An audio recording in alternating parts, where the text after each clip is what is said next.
that after Sue's death, Harry Keller wrote to Houdini begging him to leave the trick alone. Houdini did a lot of dangerous things, but he still listened to that advice and never performed it even once. Of course not. He probably said, oh wait, this is stupid as hell. Why are we doing this? It's Zoom, and these are the magic tricks that led to death. Magic is built on one single promise. No matter how dangerous it looks, everyone boy got the hot fries in the corner. Oh yeah, hold on. The way. It's gonna be a good video. But in 2016, a magician performing on live TV forgot which paper bag concealed a nail and slammed a TV host's hand onto it as she yelled in agony and millions of people watched live. Oh my god! No, I would have to sue Buddy. I would have sued him for every penny. I would have sued his son, his newborn son. Hey, you gotta get sued. Earlier, one of the world's I'm gonna hand on the papers while he in preschool getting his milk and cookies too. Really ruined his day. Most famous illusionists stepped in front of a loaded rifle to perform the legendary bullet catch, only for the weapon to fire exactly the way it was never supposed to. And one Halloween night, a magician hoping to become the next Houdini willingly climbed into a coffin beneath 7 tons of dirt and wet concrete. But this time, there was no escape. Hello everyone, my name is Tuv, and welcome to Magic Tricks That Went Horribly Wrong. Impaled by nail on live TV. Let me quickly explain this trick before we get into what went wrong. So the magician has a few brown paper bags sitting on a table, and inside one of them, there's a nail sticking straight up with the point facing the ceiling. Then he brings a volunteer's hand down onto the bags one at a time, and the whole thing rests on him remembering which bag to skip. And the audience basically just sits there tense the entire time watching, you know, with that feeling we all have for magic acts. Like excited, but also a little worried something awful might happen. Well, in 2016, something awful did actually happen. The show in reference is called Question for Breakfast, and it's a Polish morning program like your standard breakfast TV setup with guests coming in to do something fun before people head off to work. The guest that morning was a magician named Marcin, and that is his last name. It's on the screen. I cannot pronounce that. A former semi-finalist on Poland's Got Talent, and the host who agreed to put her hand in the middle of it was Marcena Rogalska. Now, important context is that they actually rehearsed it beforehand, and it had gone exactly to plan. According to the show's own website, and Marcena later confirmed the same thing herself, it had worked fine in rehearsals. But then the cameras went live and that's when it did not go well. There were 4 bags and only one of them had the sharp nail hidden inside. Marcena's job was to hold her hand over them while he guided her, and his job, as I said, was simply to remember which one not to touch. But apparently he got the bags confused, and then he brought her hand down with full force onto the exact bag he was supposed to avoid. When she listened— oh my god, bro, you know when he did that, he was like, I forgot which one it was, but I can't act like I don't know. I gotta just do something. You feel me? Like, bro, he's smiling. He still thinks it's just a part of the magician. And back up, the nail is just hanging out of it. But somehow Marcin doesn't clock it at all at first. And you can see he appears completely oblivious and actually laughs. I'm assuming he probably thought she was acting, was part of the bit, try to make the show a little bit funnier. Then he glances down and realizes she is not joking. But instead of, I don't know, doing something to help her, he panics, and in the panic, he yanks the nail straight out of her hand, swears, and says out loud, I pierced her, really, I pierced her. Which is not exactly what you're supposed to do with something stuck in someone, but that's— bro, that's the last thing I want to hear at a magician show. I'm hit. Like, that's the last thing I would want to hear, bro. I feel like I would have had to beat him up. Like, I would have had to hit him and then sue him and his son, like I said, bro. Like, I would need generational debt off of him. Television before putting his hands on her shoulders and walking her out of the studio. Now, the good news, and there actually is some here unlike the other cases we'll cover, she was rushed to the hospital where doctors determined the injury was actually superficial, and she was given antibiotics and a tetanus shot. Afterward, she posted a video on Facebook, standing next to the magician and her co-presenter, telling viewers she was fine and basically letting him off the hook. Downside for him though, if you Google his legal name now, hoping to find anything else he did, well, good luck, because almost all the results are talking about that incident. About 10 seconds of a failed trick on a— no, of course. No, like, dude, as a magician, nobody thinks about that, bro. Everyone's like, I want to be a magician. I want to be a magician. But man, you make one mistake, that's your last mistake you'll ever make, I promise. Nobody's trusting you no more, bro. Breakfast show became the major thing he's remembered for. Trapped in a milk can, drowned. Harry Houdini first performed the milk can escape at the Columbia Theater in St. Louis on January 25th, 1908. The idea is that he gets locked inside an oversized galvanized milk can that has been filled to the brim with water, a curtain gets pulled around it, and then he has to get out. He later called it the best escape he ever invented, and the posters for it were not subtle at all. They said, failure means a drowning death. Now, the reason it worked so Bro. well had almost nothing to do with the escape being hard. Houdini would poke and pound the can in front of everyone to show it was solid, walk off stage while stagehands filled it with about 20 pails of water, then come back out in a bathing suit. Houdini did this? Hold on, bro. And ask the audience to hold their breath and time themselves so they know what he was about to go through. Long before a minute was up, most of them were gasping and giving up. Then he'd fold himself into the can, get handcuffed, the lid would come down and get padlocked shut, and his assistant, Franz Kukol, would stand there on stage holding an axe while Houdini explained that if something went wrong, Houdini would smash the thing open. After a bit more than 2 minutes, he'd walk out from behind the curtain dripping and out of breath, and the can would still be sitting there with all 6 padlocks shut and in place. He never failed at it. His only mishap with the can came from a challenge in a city where a local brewery filled it with beer instead of water and he passed out from the fumes. Anyway, Houdini kept the secret to the escape quiet his whole life. But a few years after he died, a man named Walter Gibson published a book about his escapes, apparently based largely on Houdini's own notes and drawings. And the answer Come on, man. You know you weren't going to give you the sauce. You tried to do it anyway, huh? Couldn't help yourself, I see. is almost annoyingly simple. The collar around the neck of the can was not actually riveted to the body of it. The rivets were there, but they were fake. From the outside, nobody could get a grip on that collar, the sides were slippery and it fit tight, so the can passed inspection every time. But from the inside, the performer could just break the neck away from the cylinder and climb out. Then he'd put it back on, press it onto place, and it would stand inspection again. The padlocks never had to be opened up. It's like a little separate. It's literally a lid. The lock isn't even covering the freaking top, bro. At all. It got copied everywhere, which is what happens with a good trick, and Houdini eventually made a harder version where the can got locked inside a heavy wooden chest. He called that one his double full death-defying water mystery. Now, a lot of context there, but let's get to Gnesta the magician that would later try this. His full name was Royden Joseph Gilbert Reisen de la Gnesta. Born in Ashland, Kentucky in 1878, and he worked as a magician and escape artist for about 40 years. By 1930, he was doing the milk can 4 years after Houdini's death. On November 8, 1930, he was performing at a vaudeville theater in Frankfort, Kentucky, and the plan was to get out of the water-filled can in 2 minutes. What he did not know was that before the show, his crew had dropped the can while unloading it. That dent damaged the secret escape hatch and made it inoperable, and he only found that out while inside of it. Locked in, padlocked, unable to shout, unable to signal to anyone that anything was wrong, his wife was watching from the wings and it took her about 3 minutes to realize something had gone wrong. She got the assistants in there, but remember, the whole design of this act means nobody ever has to unlock those padlocks. So they didn't know which key went to which lock, got them mixed up, and lost another minute doing it. 3 people did eventually break the can open, and a physician revived him. By some accounts, he lived just long enough to be told what had actually gone wrong. He died the next day, November 9th, 1930, at 55. Cause of death, drowning. Magic bullet catch trick gone wrong. This is just so stupid. Like, just you can read this title and you're like, this is dumb. This is something like, if I told y'all I was going to do this, y'all would say in the comments, Zoom, you're dumb. On the night of March 23rd, 1918, the Wood Green Empire in North London was packed out and the man on stage was the most famous magician in the country. He was billed as Chung Ling Soo, the marvelous Chinese conjurer. One curious thing about him is that he had never once spoken on stage in front of an audience because he claimed he had never learned any English. But that night when the gun... That boy got that Playboy Cardi aura, bro. Don't even got to speak to get clout. Crazy.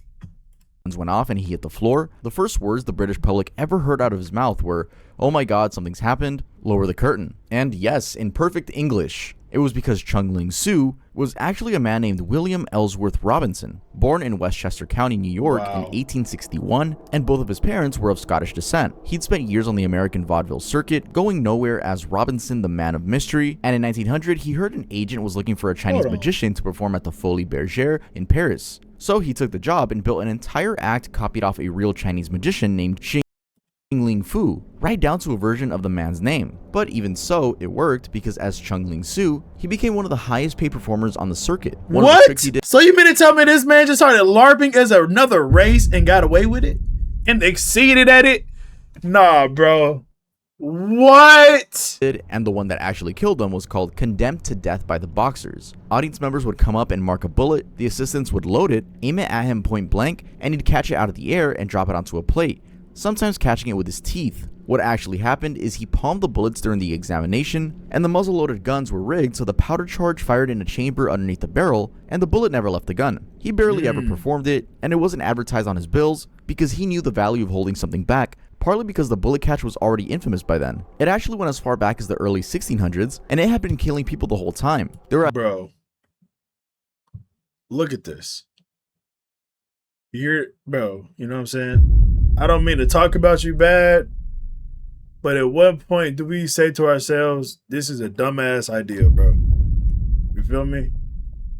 at least 15 magicians dead in connection with it, and the specific ways they died are all over the place, meaning no single common thing. A magician named Coolin, for example, was beaten to death with his own trick pistol in the 1500s. Arnold Buck died in 1840 when a volunteer secretly dropped nails into the gun barrel before firing it at him. How does that happen? What? Someone backdoored him. Epstein died in 1869 when the wand he used to ram the balls down the rifle barrel snapped inside the gun and he was killed by the shards. Raul Curran was shot in 1880 by an audience member who just stood up out of his seat and fired at him. I know not. Bro. People, hey man, I don't know what this sound, bro. Why are people so crazy? All of them have to do with the trick going wrong, but it just is really weird how many deaths are connected to the single act. Anyway, back to 1918. Sue got through his whole act that night without a problem until he reached the bullet catch. His assistant fired, some of the gunpowder exploded inside the chamber, and the bullet that was only supposed to be in there for show went right into his lung. And nobody realized anything was wrong because falling over was part of the act. But then he called out, and when they got to him, they found the bullet had gone right through. Like, come on, bro. You gotta say to yourself, okay, wait. If falling over is a part of the act, what if I really get hit? They gonna think I'm playing? No, help me! Hospital and died the next morning. So what happened? Well, it turns out Sue had been cutting corners for years. To avoid wasting powder and bullets after every show, he never unloaded his guns the proper way. Instead of firing them off or drawing the bullets out with a screw rod, he'd take apart the breeches of the guns to get everything out. Over time, unburned gunpowder residue built up in the little channel that let the flash bypass the barrel. That night, the residue ignited, the flash reached the charge behind the real bullet, and the gun simply fired the way a gun fires. Oh, and one more thing, because as I said, this trick has such a bad reputation that after Sue's death, Harry Keller wrote to Houdini begging him to leave the trick alone. And remember, Houdini did a lot of dangerous things, but he still listened to that advice and never performed it even once. Of course not. He probably said, oh wait, this is stupid as hell. Why are we doing this? Magician buried alive never made it out. Oh my god! Bro, these titles are getting worse and worse! On Halloween night in 1990, a Fresno magician named Joseph Burras put on a white tuxedo and white patent leather shoes. Hey, that outfit is fire. I'm not gonna cap. That man look cold.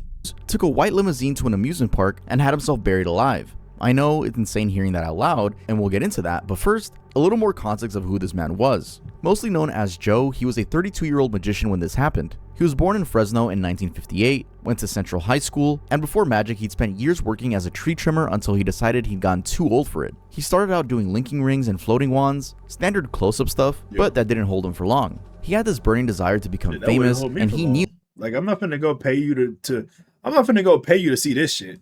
You ever playing with fucking hula hoops? Why would I come pay you to do this? Nah, bro, I want to see you do some crazy. I want to see you jump out of a flying airplane. You feel me?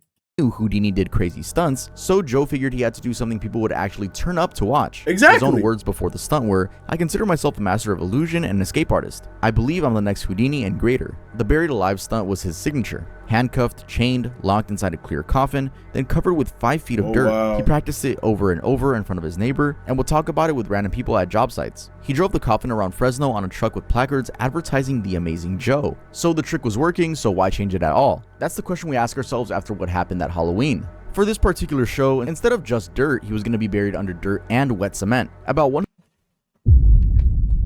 So we just gonna say fuck it, huh? Dirt isn't enough. 5 pounds of dirt, whatever. 5 feet of dirt ain't enough.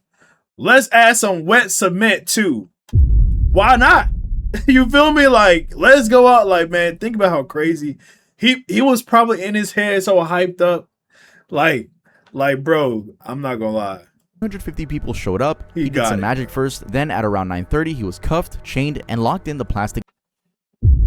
Okay, so not only are you buried under wet concrete, but you're cuffed, chained, and locked? Yeah, bro. You know what? You got what you wanted, huh? Glass coffin and lowered into a 7-foot grave. Then he started burying them and he knocked for them to stop. The chain around his neck was too tight and it was choking him. So they gave him time, he slipped the chain off, and then he asked them to put the locks back on and start burying him again. He gave 2 thumbs up. They put in about 3 feet of dirt. Then a truck poured in another 3 feet of wet cement. And as soon as they finished and the truck pulled away, the whole thing dropped about 2 feet. People heard the coffin shatter from where they were standing. Rescuers dug frantically with trick-or-treaters. Oh my god. What? poured in another 3 feet of wet cement, and as soon as they finished and the truck pulled away, the whole thing dropped about 2 feet. People heard the coffin shatter from where they were standing. Rescuers dug frantically with trick-or-treaters watching, but they couldn't reach him in time. Paramedics couldn't revive him and he was pronounced dead at the scene. Now the why. Well, as we've already mentioned, Halloween 1990 was the first time he Bro, first off, this looks like a slide of doo-doo. Get this shit off my screen. ever tried it with a mix of earth and wet concrete, and together that weighed as much as 7 tons, though other reports put the estimate at 9. Bristow said Joe made no attempt to calculate the weight of any of it and tested the coffin's strength by jumping on it. The box had no steel reinforcing rods and had already been damaged before, and when a piece of the plastic glass fell off, Joe fixed it with glue from a hardware store. Anyway, he did end up getting the attention he was chasing, just not in the way he wanted. An honestly sad situation. Straitjacket and a speeding car. There's a genre of stunts that only makes sense if you understand that danger was the entire product of it. The man in question went by Carr, spelled K-A-R-R, sometimes billed as Carr the Mysterious, and his real name was Charles Rowan. He was a professional magician and escape artist working in South Africa, and honestly, there's almost nothing left of him on the internet. Magic historians list him as a largely forgotten figure who left behind very little personal biography. What we do know is that he was a member of the International Brothers of Magicians, holding number 3308, and a charter member of the South Africa Ring, number 54. So I guess that means that he was in the club. Hey, anybody in this club, how do y'all be getting y'all powers? I hope y'all be doing the right thing, man. Besides that, we know he did hanging straitjacket escapes, the ones where you're dangling upside down over a crowd. He also did an 8-foot jump onto a pile of broken glass, which I'd argue isn't even a trick so much as a decision. And he had an acquisition packing case escape and disappearance. But the one that pulled the crowd was the car. Rowan gets strapped into a straitjacket, a motor car starts about 200 yards away and accelerates straight at him, getting up to 45 miles per hour. His job is to get out of the jacket and then out of the way. Magicpedia files this one under publicity stunts rather than stage work, which means this was for getting people to notice him before a show. Now do the math on that and it gets uncomfortable. Listverse worked it out and figured it gave him somewhere around 10 to 15 seconds depending on how long the driver took to hit full speed. That's the whole window. The other detail is what he apparently did before performing it. According to the account of his death, Rowan wrote a letter of exoneration for the driver ahead of time in case something went wrong and he was killed. Wow. I'm not gonna lie. I would need more than bro. Think about that. You got hired to do this job and then somebody died from it. You think you're gonna be, bro, your head is gonna be messed up. Like, what? I need some money. So the man behind the wheel I ain't gonna lie. blamed. In 1930, he was performing in Springfontein, in what was then the Orange Free State in South Africa. A big crowd turned out, and there were a lot of small children in it. What happened next depends on which source you read. The straightforward version is just that he was too slow and didn't clear in time. Magicpedia, meanwhile, says the jacket gave him trouble, the adrenaline brought on a heart attack while he was still working on getting out, and the automobile ran him over and killed instantly. Yup, that's another horrifying one. Let's head on to the next one. Buried, got out alive, then died shortly after.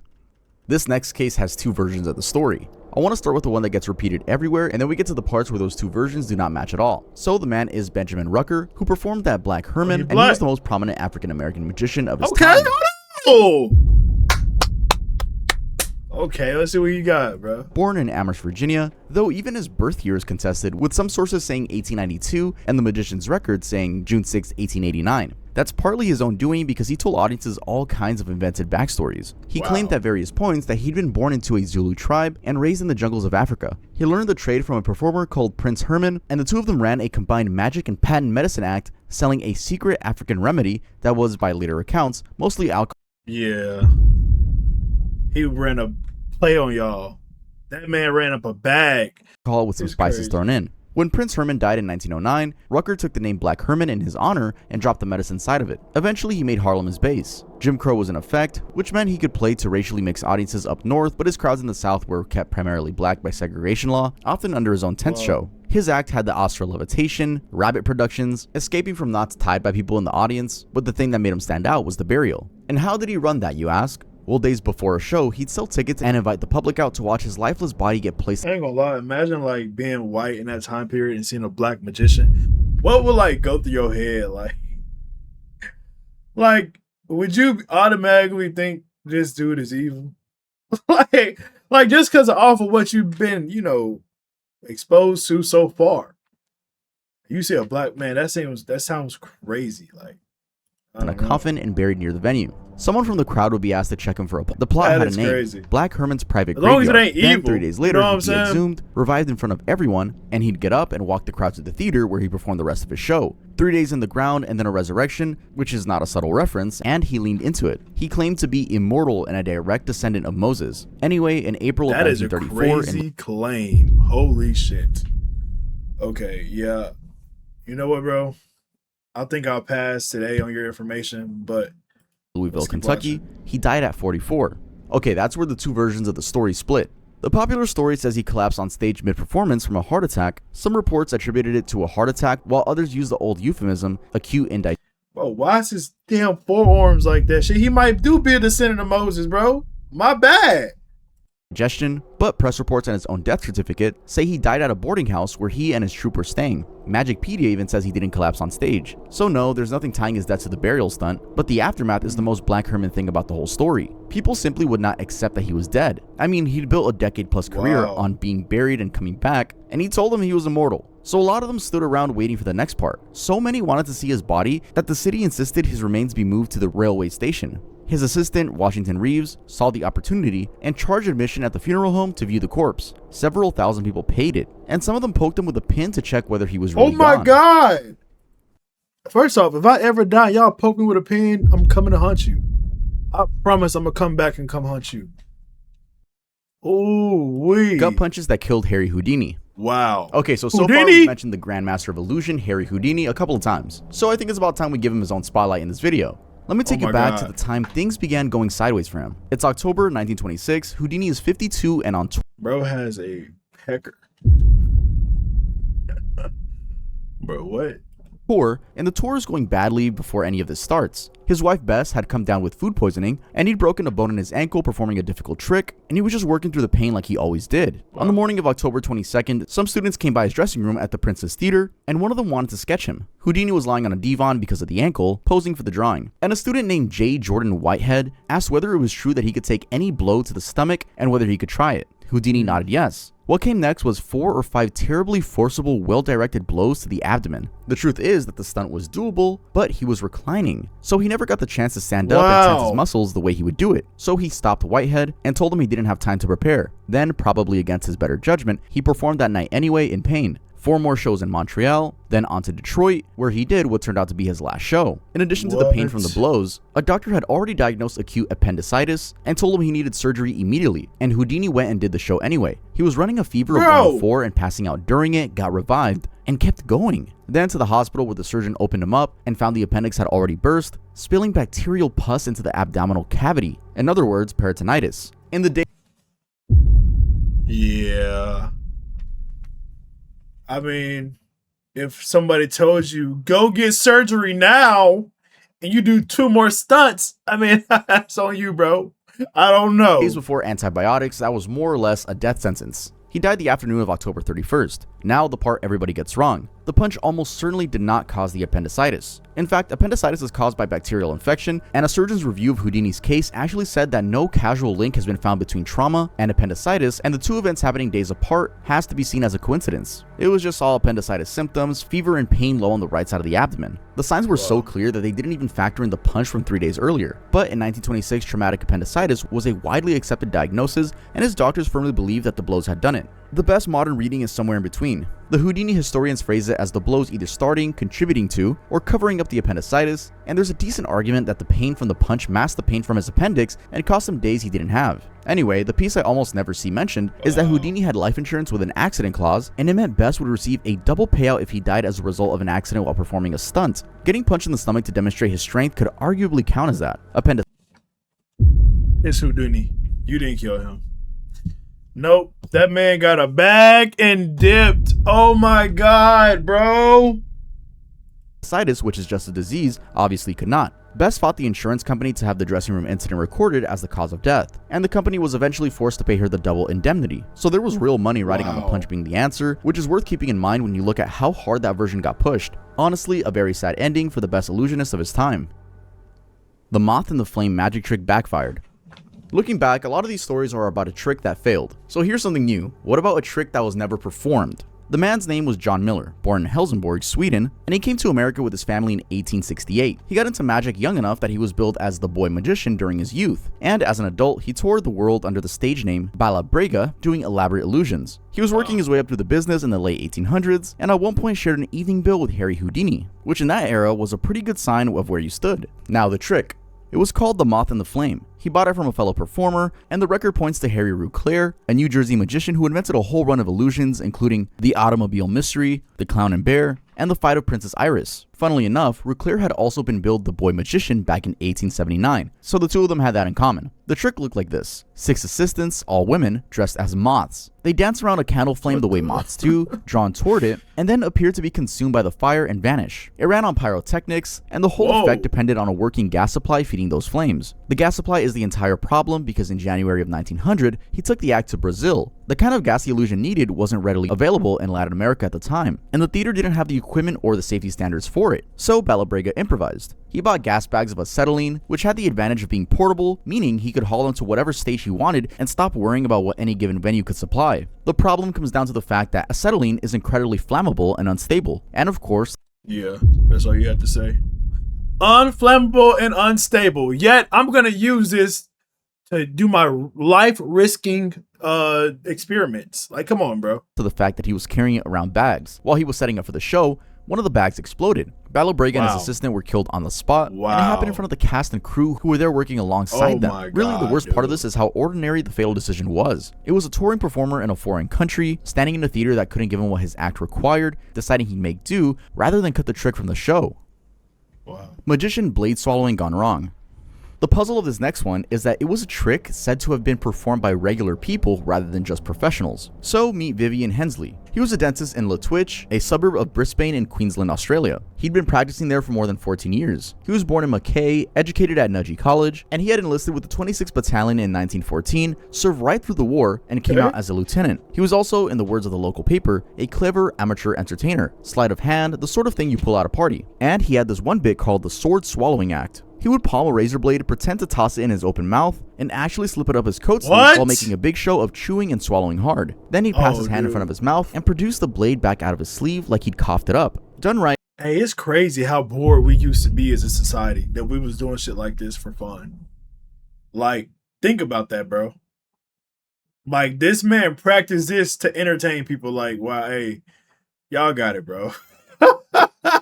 Y'all got it, bro. The razor blade and brought it back. On a Wednesday morning in July of 1938, he was doing it for his wife and son. The blade slipped out of his palm and flew to the back of his throat, which made him swallow involuntarily. It took a fraction of a second and there was nothing he could do about it. The strangest detail is that he told doctors he felt no pain when it went down. His wife got him to a doctor immediately, and the doctor fed him cotton wool and sent him to the general hospital by ambulance. That sounds bizarre now, but the logic was to wrap the blade up so it couldn't cut anything on the way through. I wish I could tell you that they went in, they took it out, and that was that. But honestly, the whole thing was a disaster. In the 2 hours between the x-ray and the operation, the blade moved. So the surgeons opened him up, and it simply wasn't where the picture said it would be, and they couldn't find it. Then, after the operation, they x-rayed him again, and the blade was back near the top of the same spot it had been in the first place. They'd cut him open, gone looking in the right area, and missed it because it was, again, drifting around inside in real time. By Saturday night, he developed a bowel obstruction, and they had to operate again for that. By that point, he was in no condition for them to keep hunting.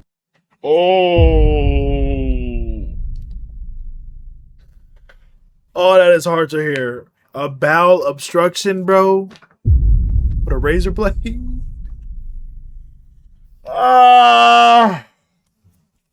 Keep it going. So they left the blade where it was. He died a little after 8 a.m. the following morning after 4 days in the hospital with a rusty safety razor blade still inside him. Chained underwater, made it out but still drowned. The cool thing about this next one, I must warn you, is that the performer had already freed himself from the hardest part, and yet he still didn't make it back. It happened back in July of 1984 at the Winona Lake in Kosciuszko County, Indiana. Man, you know it wasn't no damn color in 1984. Bro, how y'all get this color picture? Not far from Fort Wayne. The man was 23 years old, from Eckerman in Michigan's eastern Upper Peninsula. The New York Times and the Associated Press both spell his name Jeff Rayburn Hopper, and he was preparing for a performance later that day for a church crowd. So he handcuffed himself and jumped in and swam about 100 yards from shore, still cuffed and chained the whole way out, and then he went under. And he got out. He picked his way free of the chains and the handcuffs, which is the part of the stunt that's supposed to kill you if anything was going to. And he came back up and shouted to his assistant. How is this stuff legal? Hey, officer, I'm about to do this like life risking stunt. And if I mess this part up, I will certainly die.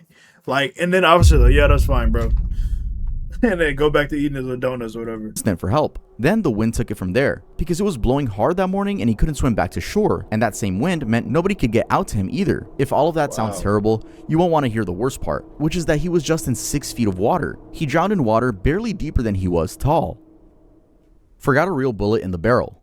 Remember how catch a bullet tricks had the worst reputation back in those days? I mean, we've already talked about such a case. No other trick on this list had so many detractors, and this next case only reinforces that. Back to November of 1820, and the setting is Arnstadt in Germany. A Polish magician named Dolinsky and his wife had been summoned to perform for a prince, and this was a big deal for them, the kind of booking that opens doors, because he saw it as a chance to expand his European tour afterwards and start charging bigger fees. So the show had to be good. He had what he considered a brilliant idea, which was that they do the bullet catching trick and use the prince's own bodyguard as the marksman. His wife didn't want to do it, and her reasoning was better than his. She pointed out that they'd have to teach the soldiers what to do first, and there was no guarantee those men would even understand them, since they might be foreign mercenaries who didn't speak their German. She'd also recently lost a child and was pregnant again, so standing in front of 6 strangers with rifles in a country she didn't live in wasn't her idea of a good night. He insisted and told her nothing could possibly go wrong. But you know, if we're talking about this. Yeah. Imagine someone is standing in front of 6 rifles, and then he says, "Don't worry, nothing could go wrong." Bro, that's literally a sign that something is going to go wrong, bro. Like, come on, bro. Now, it is precisely because something went very wrong. But before that, let's look a bit at how the mechanics of the weapons work, okay? In 1820, you didn't load a rifle by dropping in a bullet. Guns took paper cartridges, and inside each cartridge was the gunpowder and the ball together. A soldier pulls the cartridge from his pouch, tears it open with his teeth, and dumps the contents down the barrel. That's the drill, but the trick asked soldiers to break that. They were secretly bribed and instructed to bite the ball off the cartridge and keep it in their mouths, only pouring the powder down the barrel. So the guns would fire, there'd be smoke and noise and a proper bang, and nothing would come out. Madame Dolinsky stood in front of 6 of them and appeared to catch all 6 bullets. You can see the problem from a mile off. He forgot to swallow his bullet. Oh! The entire illusion rests on 6 nervous men standing on a stage in front of their prince, each one individually remembering to do the opposite of what their training tells them in the correct order at the correct moment. As you might guess, one of them didn't. Accounts say he was nervous up there and simply reverted to loading his rifle the ordinary way, putting the ball down the barrel along with the powder without even meaning to. And then the shot went right through her. She went down saying, "Dear husband, I am shot." Those were her last words. She was given medical treatment, but she died 2 days later, and the child she was carrying was lost with her. Don't worry, nothing could go wrong. Man, why would you even do that dumbass shit, bro? Her husband had been standing on that stage, supervising the whole thing, and he never recovered from it. Accounts say he went mad shortly after watching his wife and their unborn child die, and he never performed again. Yeah, I don't blame him. All right, y'all, man, that's the video. Like the video, subscribe today to join the Zoom Army. Boy, we out of here. Zoom out.